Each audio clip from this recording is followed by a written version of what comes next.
Hey, good evening, guys. First off, before I start covering Tropical Storm Arthur, I'm gonna just go off on a note here real quickly. And yeah, you may have noticed that the sky is kind of lighting up a bit with quite a bit of lightning. Those are from the storms off to our north and west, and we might see a couple of them overnight tonight, but I do think most of them will stay off to our northwest. If we do get any, most of them will just contain some lightning and heavy downpours, maybe some gusty winds, so not going to be a big deal, really. So, but don't be surprised if you do hear a little thunder overnight. Alright, guys, well, without further ado, let's go to Arthur now. And yeah, it's definitely gotten its act together over the past 24 hours. It was looking really good today, but there's a little bit of dry air ingestion, and it's looking slightly more ragged. But nonetheless, hurricane areas are going in. They're finding lower pressures. The stronger the storm, the lower the pressures. And this convection is still firing quite a bit. The convection is still firing, so you can notice there's a little bit of a hint of an eye trend developing, and see that convection trying to blow up around the northeastern side of it, and that might be an eye wall developing. So we'll have to see what happens. It's been trying to make a run at hurricane status, but there's been a little bit of dry air interfering with it to its north. But I do think that tomorrow will have its best shot at making a run at hurricane status, and it's still making a run at due north.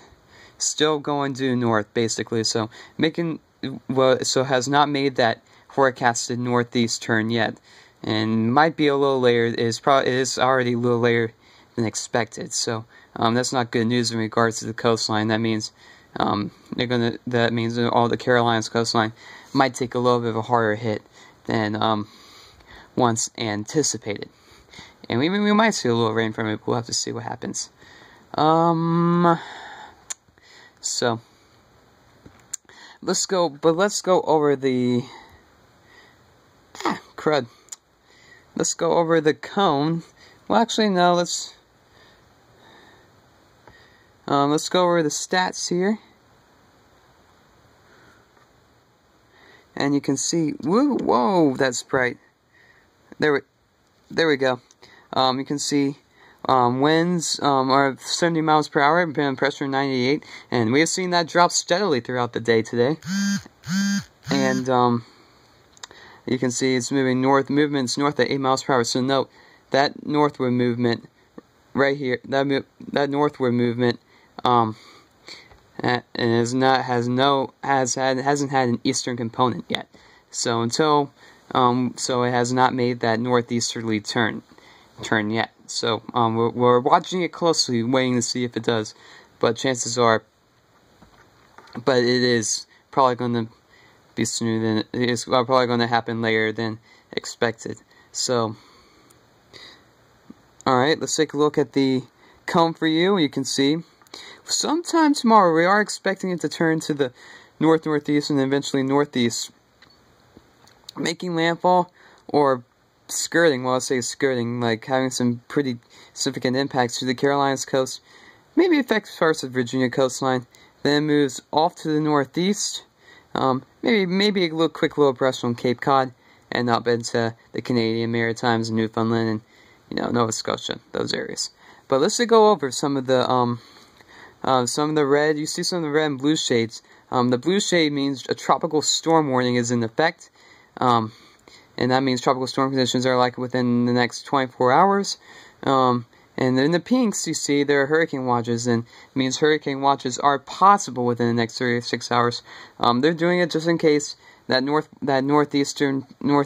easterly turn happens a little later than expected, and they're just putting that up there just in case. Because if it waits a little while longer to turn northeast, then that means that pushes some of the more significant impacts further south and west, and for a little bit further inland. So that's not very good. So that's not very good news. And as far as I'm concerned, it has not made that northeast turn yet. So we'll wait. I'll watch it closely, wait and see when that happens. But as of right now, it's still moving due north.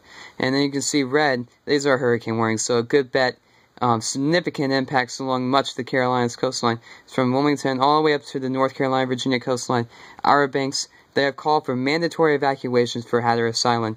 So if you're vacationing down there and you haven't done so, get out of there right now. You know, I mean, this storm has the potential to cut some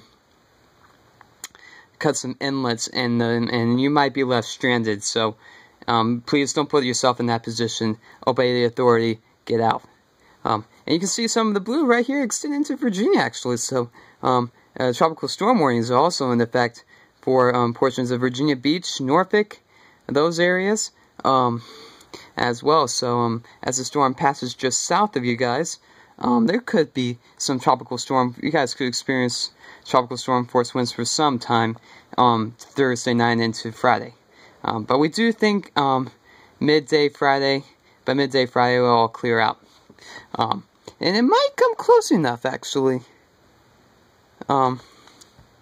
It might come close enough, actually, that we could... Richmond, places as far west as I-95, could see some rain bands, so we'll have to see what happens in regards to that. Well, folks, just be safe out there. Folks, if you're vacationing down there, on Virginia Beach, maybe, be safe out there. Stay tuned to the latest.